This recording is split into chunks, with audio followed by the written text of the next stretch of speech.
TLD. Yes. TNA. Welcome, by the way. Welcome to the fans. You know. Well, this is a short clip that we're gonna have. Well, for new fans. welcome fans to the website here at Pro Wrestling Powerhouse as well as on our YouTube channel.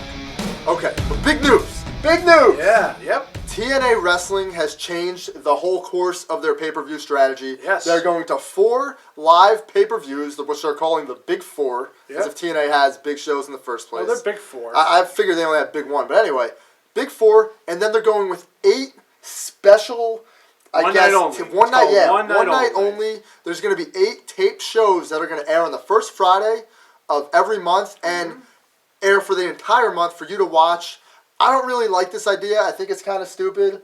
I don't understand why you're going to tape a pay-per-view, put it on the air the first Friday of the month, and then have it air the entire month. So say you watch it the third week, and then you go and watch Impact on Thursday. You could be completely confused because all kinds of things can change in the wrestling business within a 2-week period. I don't understand. What do you think about this, Will? Well, you know, if they don't put any championships on the line, then maybe that could help. Then what's your drawing power? If you don't put a title on the Well, line... remember, the idea of this show is that they're putting a theme-related show together. They're putting, as first, we know 2 of them now, is Extravaganza is one of them, and Joker's Wild Tag Team Tournament, considering a babyface and a heel. So we already know they're mixing concepts together, and eventually they'll get a title shot. But I wouldn't be surprised if they don't actually put any championships on the line in these. So that way it does help out a little bit that it's not confusing. Maybe they'll give it to them at one of their big pay-per-views. But the fact is they are not going to be live anymore for their pay-per-views. They're going back to the old concept where they used to do pay-per-views every week, but it's not every week, it's every month. But I like the concept of them getting rid of all the pay-per-views that they have to be live, because now you can buy them anytime you want, for at least a month.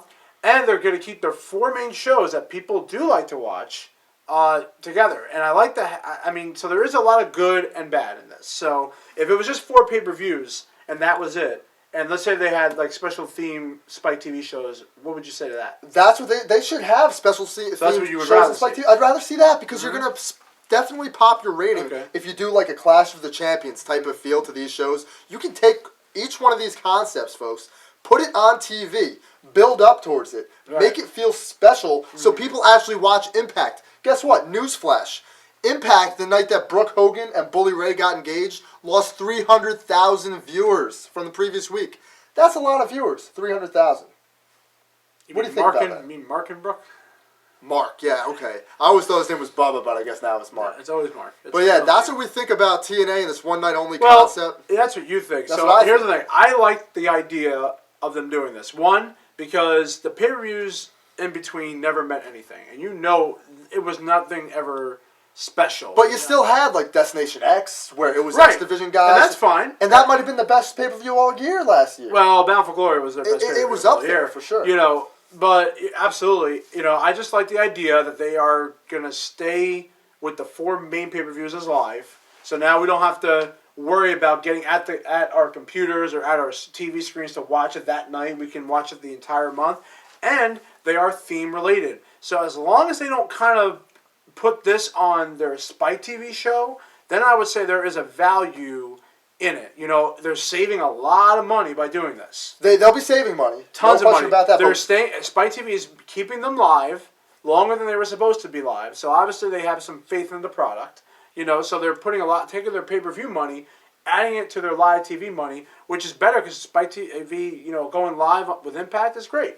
But will they make money with this concept? Well, that's what they got to find out. That's what they got to wait a year, see what happens, and then they can change it around again. It's better than doing it the way they've been. It's better than the way they're doing it. Is it better than what they're doing now? I think it is, but I would rather. He said yes. But listen, I'd rather them do like 6 live pay-per-views and just that's it, and then do a couple of big shows on Spike. Well, if they do the big shows like on Friday at Spike, then I would say then that would be good. But, you know, they got to pop a rating, and, you know, that's the thing. They got to pop a rating. And obviously Spike TV probably wasn't comfortable doing that. They went the pay-per-view route, you know. So, but they're still going to be interesting to watch. I would probably watch some of these. It may not have been an option. I'll watch them, but I ain't going to buy them.